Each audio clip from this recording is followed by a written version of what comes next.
Okay, so next natin tutorial naman polymorphism. So, yung definition ng polymorphism. So, many forms and it occur when we have many classes that we are related to each other by inheritance.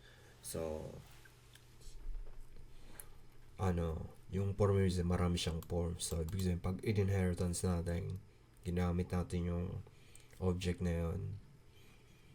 Ito, for example, itong type na to, animal type siya. Pero object niya animal. So, one more time, animal type siya. Animal type object na parable na pig. Pero, pig siya na object. So, anong type niya? Animal type siya na pig.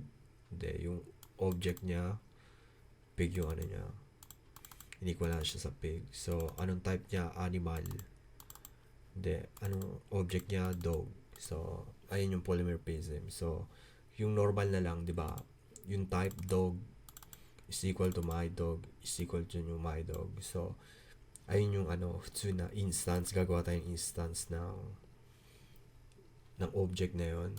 Pero ito, polymorphism to. So, marami siyang form. So, bakit natin kailangan gamitin yon? Para ang pinakamadaling explanation yon, para magamit natin yung function. Para magamit natin yung function, diba? So, ito yung pinakamadaling. So, polymorphism use those methods to perform different tasks. Is allow used to perform a single action in a different way. So, ayun yung dapat natin gawin. Kaya dapat gamitin yung polymorphism.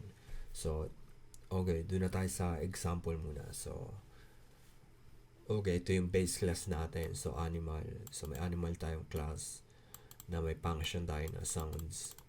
So, pig and dog. Inherit natin yung animal. So, kung iisipin natin ganito, in-inherit natin, magagamit natin yung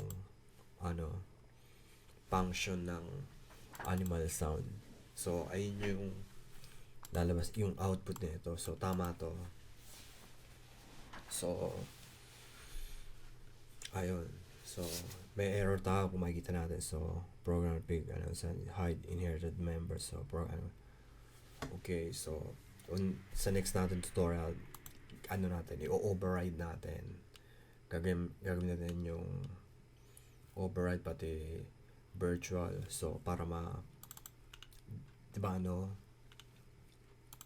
nag-create tayo ng dog object.